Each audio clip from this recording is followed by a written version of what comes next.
yaitu adanya dugaan terjadi faksi-faksi di pemerintahan.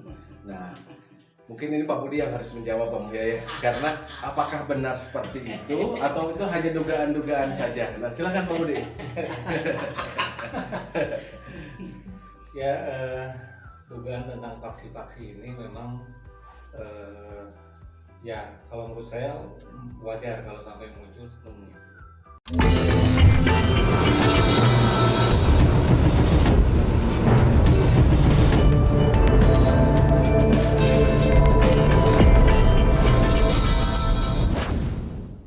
Ya, dan untuk yang sekarang mungkin ya di sesi kedua ini masih ada beberapa sisa pertanyaan Pak yang ingin saya sampaikan selaku host ya, karena ini terkait polemik yang ada di masyarakat, yaitu tadi Pak Mulia sudah menyinggung di sesi awal, yaitu adanya dugaan terjadi faksi-faksi di pemerintahan. Nah, mungkin ini Pak Budi yang harus menjawab Pak Mulia ya, karena apakah benar seperti itu atau itu hanya dugaan-dugaan saja. Nah, silakan Pak Budi. Ya, dugaan tentang faksi-faksi ini memang ya kalau menurut saya wajar kalau sampai muncul seperti itu, karena memang ya diawali dengan kita semua paham adanya disharmoni gitu kan antara pimpinan. Itu dugaan itu, kalau ada dugaan itu menurut saya wajar. Intinya sih bahwa kami tetap tidak ada faksi-faksi. Menurut saya solid. Bagaimanapun kami ini berbicara tentang loyalitas itu tunggal pimpinan betul, pada wali kota siapapun orangnya gitu kan. Nah, jadi yang saya rasakan yang saya lihat tidak ada faksi-faksi itu, lebih kepada kondisi yang ternyata di 2021 masih ternyata berbicara disharmoni itu ternyata masih berlangsung. Iya, tentaran ya Pak ya, dan terlihat oleh publik gitu. Ya, jadi sebetulnya sih kami di internal tidak ada faksi-faksi gitu ya. Intinya bahwa kami tetap bekerja sesuai apa yang direncanakan. Itu kan sudah jelas di GPA kami itu apa yang dikerjakan sebetulnya sudah ada gitu ya. Jadi berbicara tentang bagaimana kan gaya kepemimpinan berbeda setiap pemimpin, karakter masing-masing. Ya, tentunya kita tetap yang terpenting adalah tetap loyalitas itu kepada pimpinan, dan kami bekerja sesuai dengan apa yang sudah direncanakan. Yang kalau ada dugaan faksi saya rasa tidak ada. Tidak ada berarti Pak ya. Jadi dugaan yang selama ini muncul di masyarakat ternyata Pak Mulia tidak ada. Mungkin itu hanya sebatas pengamatan ya Pak ya. Saya kan orang luar, saya juga ini jangan-jangan outputnya seperti ini benar adanya nih. Karena gagalnya lelang ini ya Pak ya. Bisa terjustifikasi dengan output program. Tapi ya alhamdulillah itu kan hanya praduga Pak. Saya juga ini kalau berbicara tentang rejim, sebetulnya kan zaman Pak Itok ya rejim Pak Itok, Bu Hati rejim Bu Hati, Pak Anjay rejim Pak Anjay. Sekarang zaman yang Pengadiana ya rejim Pengadiana. Meskipun statusnya masih PLT gitu Pak ya, tetap dia. Kan ada ini Pak, ada kewenangan yang bisa diperluas. Seperti kemarin kan nyatanya bisa kita ada rotasi, ada promosi juga. Promosi betul. Kan hanya tahapan. Nah Pak Matiana pegang aja itu, jangan merasa sedikit karena sampai PLT enggak lah, pakai itu kewenangan yang diperluas. Itu kan ininya ada, regulasinya ada, jangan takut dan harus yakinkan Pak bahwa ini mengenai statement tentang ini saya jadi geli juga nih, bahwa ASN itu kan loyalitas sama aja dengan di tentara kok, di mana ada pimpinan itulah dia satu ya, loyalitas dedikasi, tinggal bahwa kontrol tentang prestasi aktivitas. Jadi kontrolnya ya nanti ke depan lebih baik banyak diskusi dengan ini, nanti mengurangi keluar biar evaluasi programnya konsolidasi ya. Jadi controlling tentang progresnya inilah, ini kan menjadi pengalaman bagus ya, mudah-mudahan ke depan tidak terjadi lagi lah persoalan ini. Dan saya yakin saya percaya dengan Pak Budi, PNS itu ASN itu di mana ada pimpinan disitulah tuannya. Jadi Bapak ya tinggal strict aja Bapak, jelas. Jangan, dan saya juga berharap ada isu di luar, ada orangnya ini, orangnya nggak ada, semua orang Ngatiana per hari ini. Jadi tinggal optimalkan, karena saya lihat SDM Kota Cimahi cukup mumpuni dibanding dengan beberapa kabupaten yang lain. Tinggal optimalkan aja lah potensi itu. Bapak strict dalam menginstruksikan, karena ya Bapak adalah pimpinan Kota Cimahi, dan dalam konteks saya sebagai tim gabungan yang mengusung Ajai Ngatiana, saya masih komitmen untuk mendukung Bapak sampai 2022. Tuh, sampai habis masa jabatan dengan prestasi yang cukup membanggakan. Jadi kalau saya sekarang kecewa dengan ini, karena itu bagian daripada apa yang tertundanya kerja, apalagi itu udah jadi politik. Jadi tapi ya ini kan udah ini tinggal bagaimana ke depan. Kalau persoalan ini kita kerja 2 kali nggak apa-apa, memang ini memang harus seperti begini perjalanannya. Ke depan kita solidkan. Ya saya juga berharap lah ini polemik ini berhenti karena udah klarifikasi dari kepala dinas langsung bahwa kasus ada ini ternyata tidak benar semuanya. Yang jelas bahwa endingnya bahwa pengusahanya tidak memenuhi persyaratan. Tidak jujur aja kualifikasi ya. Kualifikasi juga dari awal ya saya ada kecurigaan A B C D, tapi ya itu kan harus. Nah per hari ini saya juga alhamdulillah Pak Fajar sudah mendapatkan penjelasan dengan inisiatif Pak Fajar. Saya bisa dipertemukan dengan pemangku kebijakan di sektor untuk pekerjaan ini, dan ternyata bahasanya seperti itu. Dan untuk Pak Budi sendiri Pak, dengan ya ini kita anggap mungkin ini hanya sebatas dinamika sosial kemasyarakatan. Nah untuk ke depan Pak, untuk pemerintah Kota Cimahi sendiri atau Disbudper Kota Cimahi ini dalam mengawal agar Stadion Sangkuriang itu betul-betul terrealisasi, minimal pemeliharaan tadi, apa yang sudah dilakukan agar itu betul-betul bisa terlaksana dengan baik sehingga masyarakat tidak merasa ter-PHP gitu kan. Ya saya juga merasa aduh itu jadi deh gitu Pak. Nasib sampai ya. Yang pertama yang jangka pendek itu adalah tadi pemeliharaan. Kami sudah diskusi juga dengan Dinas PU bagaimana ada percepatan. Jadi saya juga di sini tidak mau menjanjikan nanti komentarnya bagaimana, tapi intinya kami sudah mempersiapkan bahwa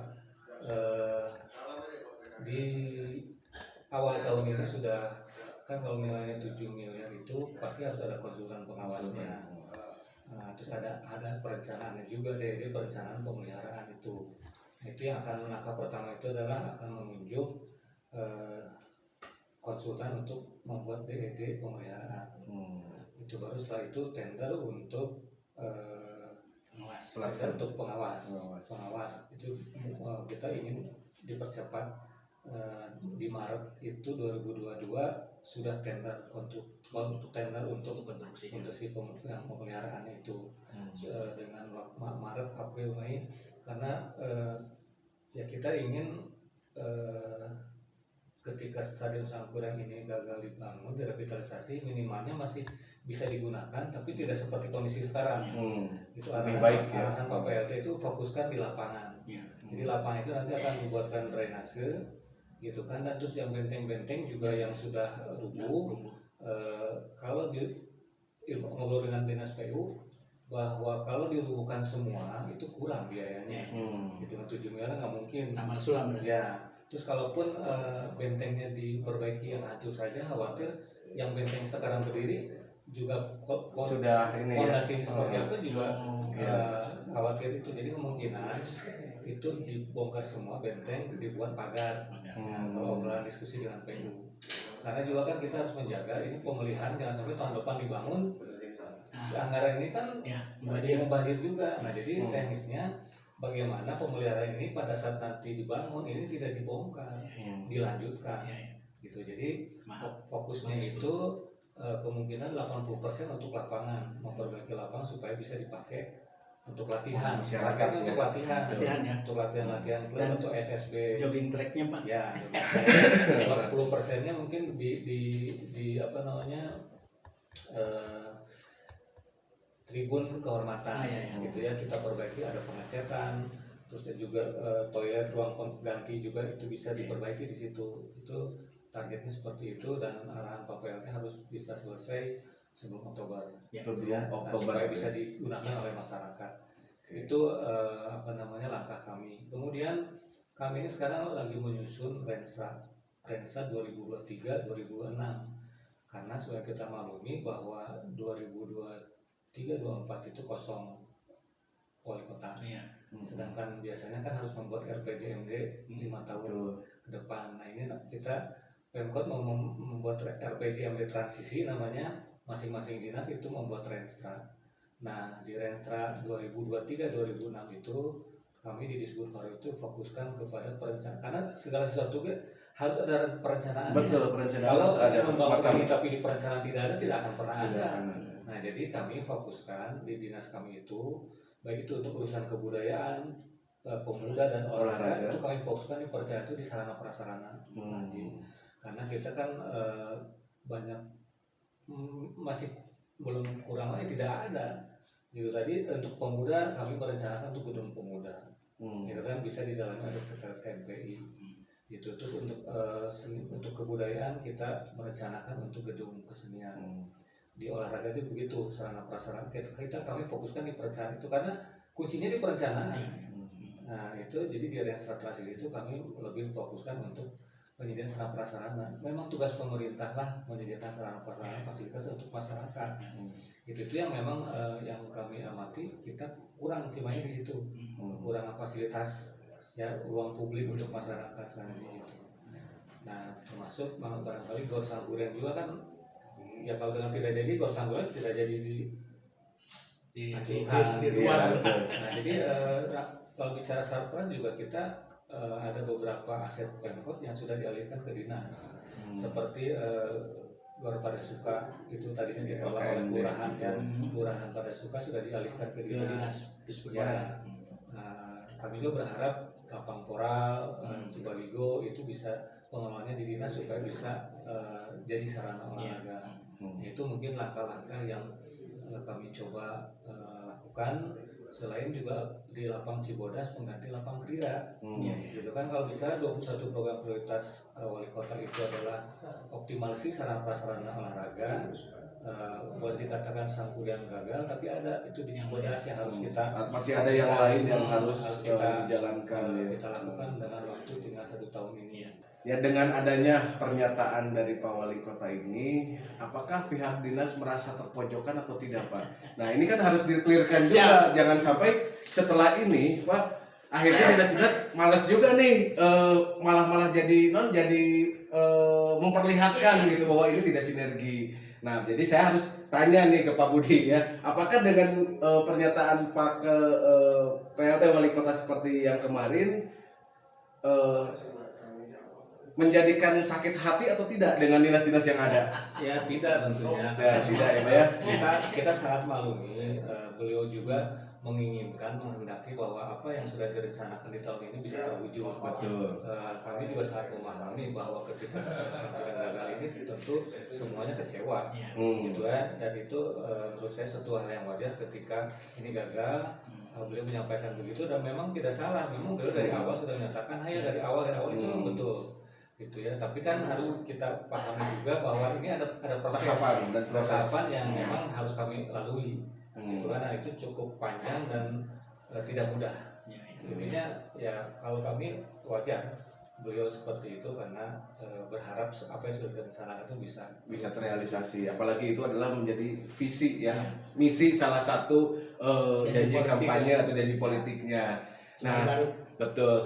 Mungkin sekarang closing statement saja ya Pak ya. Nah, bagaimana Bapak ya untuk meredam hal-hal yang terjadi di masyarakat ini? Mungkin ada pesan-pesan yang akan disampaikan kepada masyarakat Pak. Ya, tentunya yang pertama atas nama Dinas Budpatpora yang langsung melaksanakan revitalisasi Stadion Sangkuriang ini, mohon maaf yang sebesar-besarnya, karena revitalisasi Stadion Sangguran belum bisa terwujud.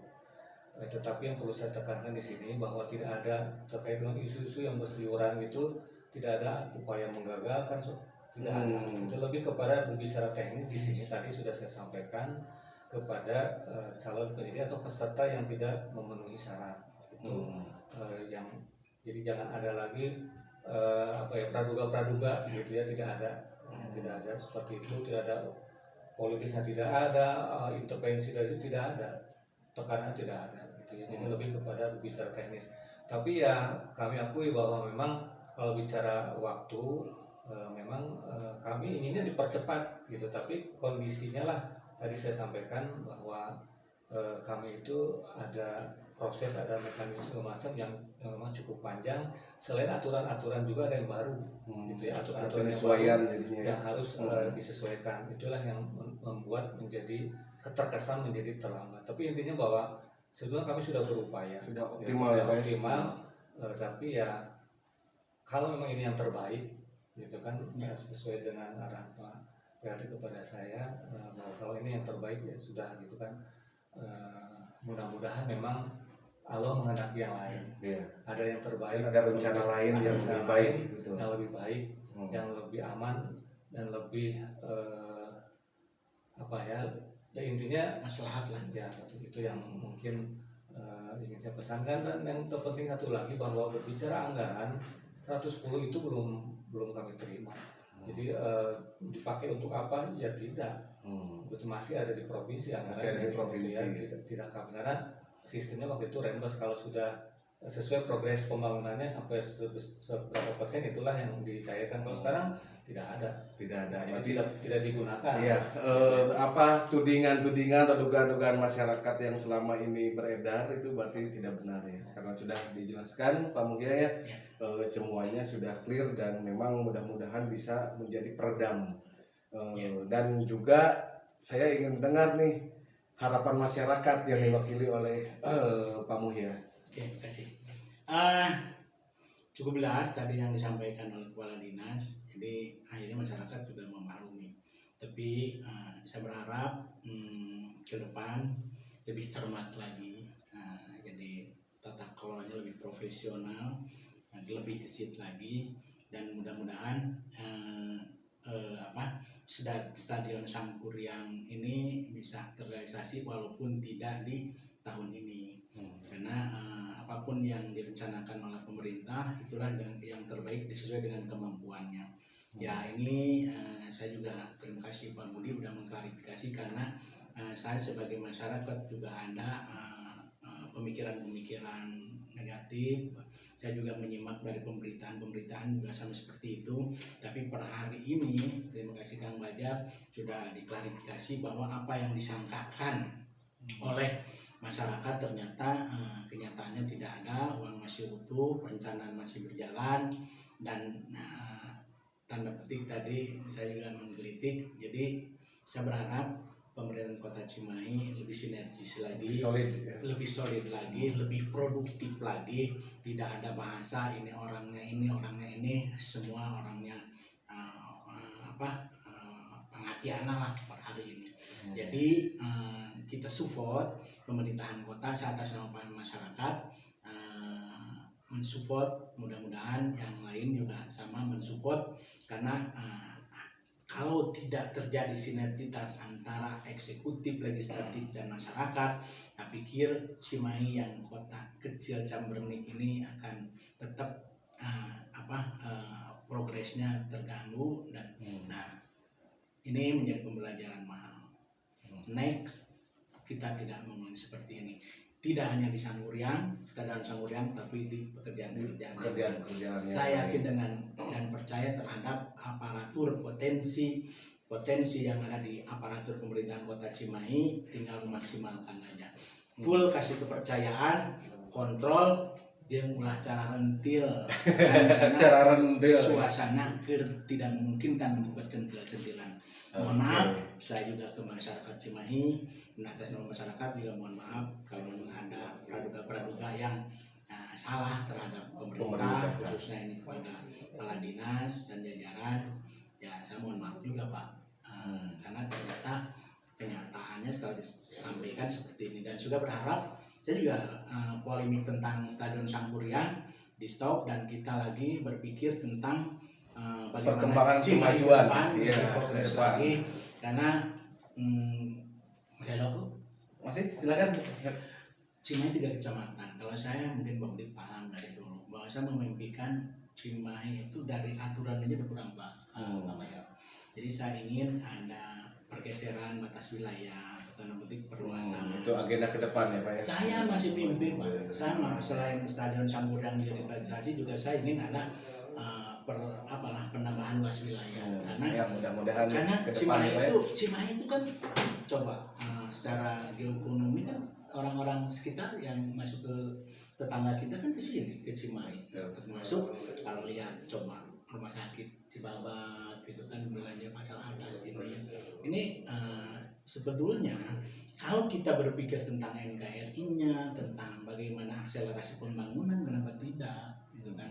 Dan ini kan udah digagas dari awal, cuman mungkin sekarang langkah-langkahnya lebih elegan. Jadi aturan yang dipakai lebih efektif lagi, silaturahminya juga bagus. Ya agak lama tapi hasil, daripada cepat tapi gagal kan.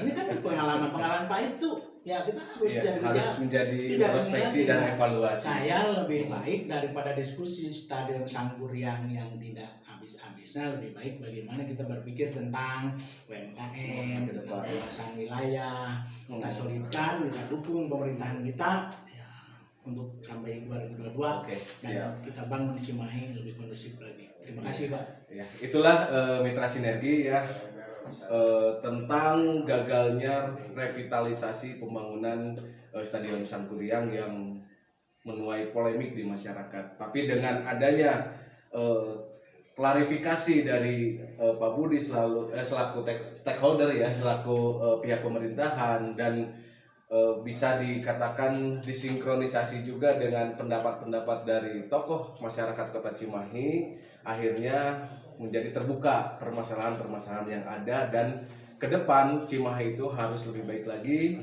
harus lebih maju lagi, dan harus lebih berkembang lagi.